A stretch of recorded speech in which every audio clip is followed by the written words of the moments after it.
But the reality is this is completely our fault. This particular incident, my fault. First thing you got to start learning is to take responsibility for your own fault. And right now, that is the first thing I'm doing. I'm taking responsibility. These animals died because of me, my fault. They were in my care. I didn't do something right and they died. I'm feeling shitty about it, and that's a good thing because now I'm not gonna let this happen again, hopefully. Okay? So if you don't accept your fault, then you're just gonna ignore the reality, and then you're gonna allow it to happen again. So this is why it's important for us to acknowledge when we do make mistakes, and this is a mistake that I made, and I paid a $500 price for it. But at least I learned what mistake it was.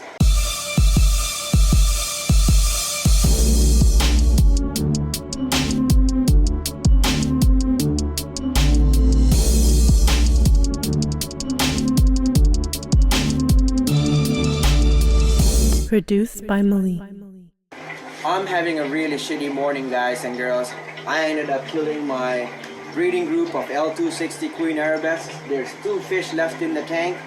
They are suffocating for their lives. They're probably gonna make it, fingers crossed, I'm hoping. I've already done 1 water change in here. We'll talk about how this happened. We'll talk about what the cause is. And the one thing I wanna say in this video is that as a fish keeper and as a human being, we have to accept our faults. We are not perfect, and when we make mistakes, we have to accept our mistakes. If we don't accept our mistakes and we keep blaming others, then chances are we're not going to learn from our mistake, and we're not going to remedy whatever it is that caused this to happen in the first place, and this continues to happen over and over. So the first thing we need to learn, and this is a learning experience for myself as well as for you guys hopefully, is to accept our mistakes. And I made a mistake here, and I am accepting my mistake. I'm accepting my fault, and I am blaming myself for what I did, and I'm learning from it, and I'm gonna, by blaming myself and accepting reality, I can make sure that this doesn't happen again. So let's get into this video, watch till the end and figure out how these fish died and how we can prevent this type of losses from happening in our fish room. If you are new here, subscribe, hit that notification, and if you have any questions, comment below. And if you like this type of content, give this video a thumbs up. And thank you so much for my brand new 10,000 plus subscribers. You guys all rock. Let's grow this channel and let's get into this video. And let's figure out what mistake I made to kill my entire breeding group of my most favorite fish.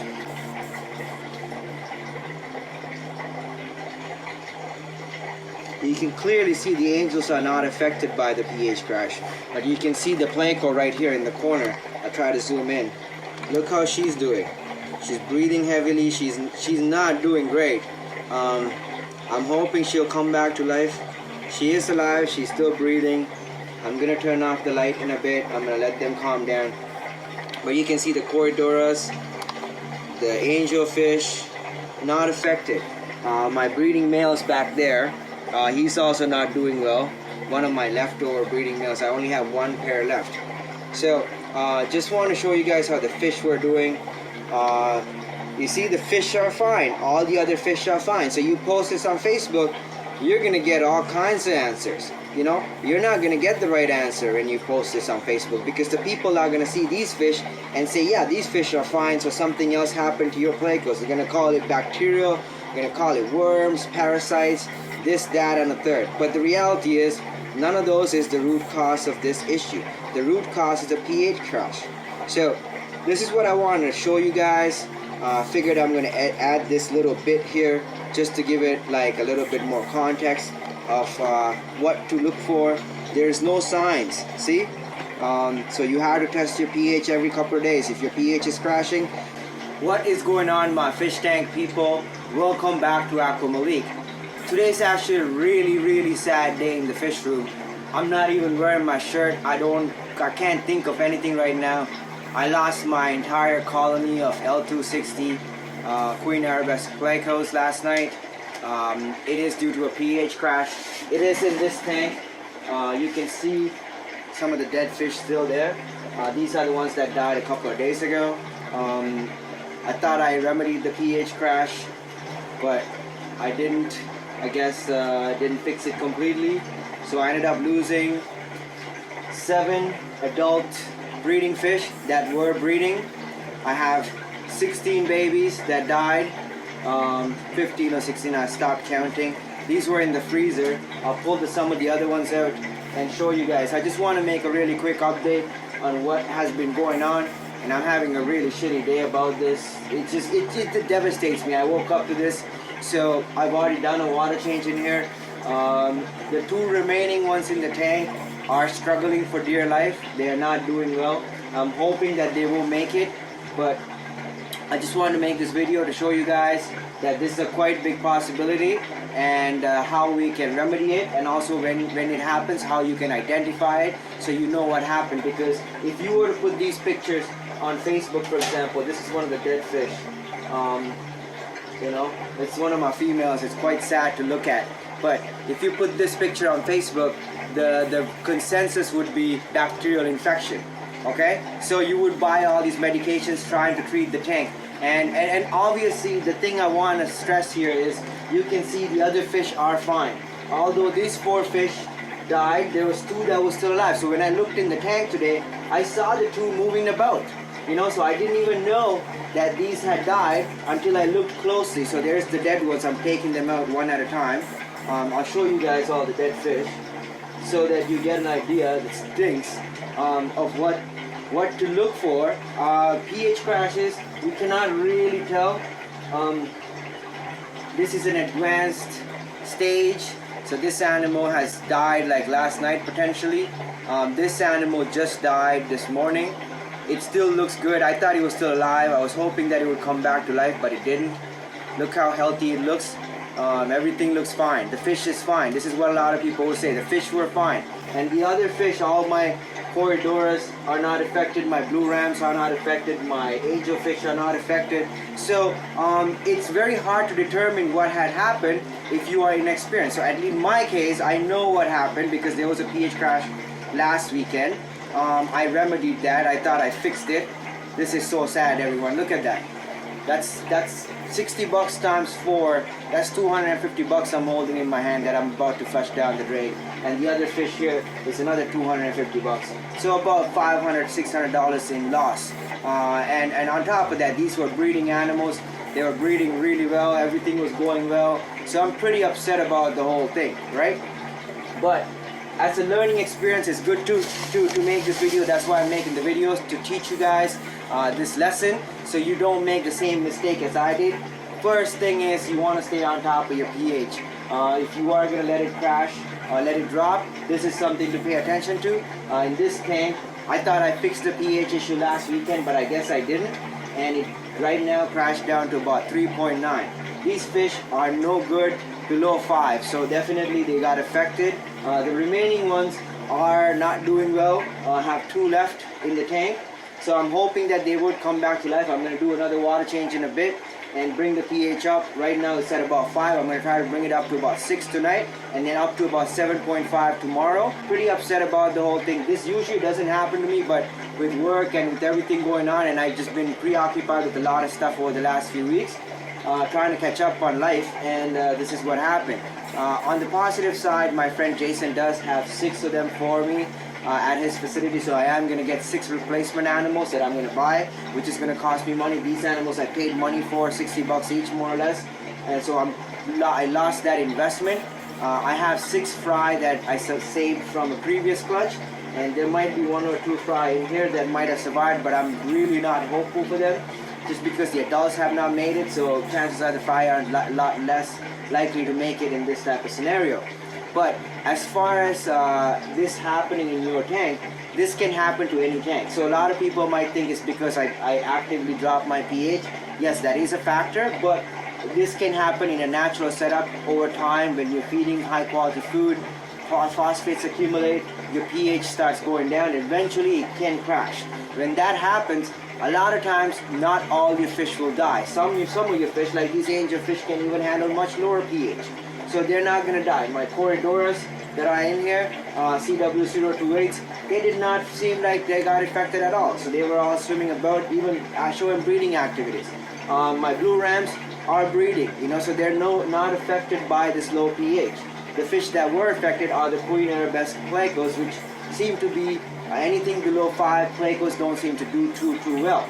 So, you know, in an inexperienced person's hands, when this happens, you go on Facebook or to a fish group and you ask them what happened, what do I do? And you show these pictures and they're going to tell you bacterial infection, worms, bloat. These are like very common. I've actually posted these pictures just to see what type of response I get, knowing full well what happened.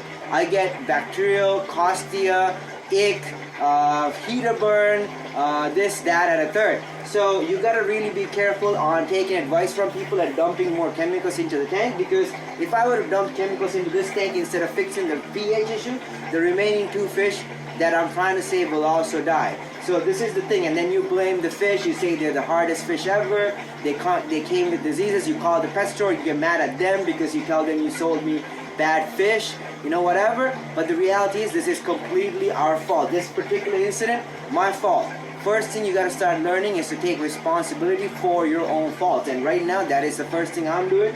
I'm taking responsibility. These animals died because of me, my fault. They were in my care. I didn't do something right and they died. I'm feeling shitty about it, and that's a good thing because now I'm not gonna let this happen again, hopefully. Okay? So if you don't accept your fault, then you're just gonna ignore the reality, and then you're gonna allow it to happen again. So this is why it's important for us to acknowledge when we do make mistakes, and this is a mistake that I made, and I paid a $500 price for it. But at least I learned what mistake it was. I'm now learning from that experience. I'm trying to teach you guys also to learn from my bad mistake and my bad experience. And in turn, by accepting reality and accepting my own mistakes, I am going to do something about this happening in the future and hopefully prevent more losses. So this is what I can give you guys today. I don't want to really ramble on. I'm really upset about the whole thing. I'm pretty sad. I just don't want it to be like a sad video, but I want to highlight what happened, how we can fix it, and how we can stay on top of it, and how to identify these type of issues as it happens, because this is not a disease, this is not a bacterial infection, this is not some type of worms or parasites, it is not the fish's fault, it is not anything like that. Oh, my hand sticks. And it is essentially the fault of the fish keeper, in this case me, for not addressing the pH issue before it got to a detrimental level to my fish. So accept my fault, beat myself up a little bit, feel shitty, fix the rest of my tanks, moving on, not allowing this to happen again by accepting my own fault. So I'm going to leave that with you guys. If you like this type of content, give this video a thumbs up. If you have any questions, comment below. Check out my other pH videos. I have an entire pH playlist explaining basic understandings of pH, how to alter it, how to maintain a pH, how to keep stable pHs, and so on and so forth, and basically explaining a lot of details about pH and its effects on your aquarium. Highly recommend checking those out.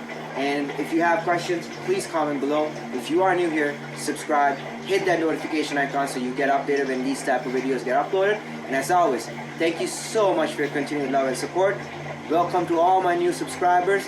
Thank you to all my channel members. I love you all. I'll see you on the next one. God bless you all.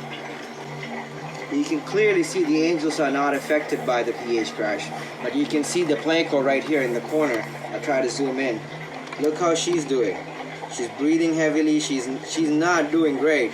I'm hoping she'll come back to life. She is alive. She's still breathing. I'm gonna turn off the light in a bit. I'm gonna let them calm down. But you can see the Corridoras, the angelfish, not affected. My breeding male is back there.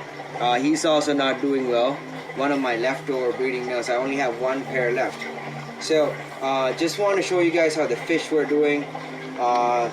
You see, the fish are fine. All the other fish are fine. So you post this on Facebook, you're gonna get all kinds of answers. You know, you're not gonna get the right answer when you post this on Facebook, because the people are gonna see these fish and say, yeah, these fish are fine, so something else happened to your Plecos. They're gonna call it bacterial, they're gonna call it worms, parasites, this, that, and the third. But the reality is, none of those is the root cause of this issue.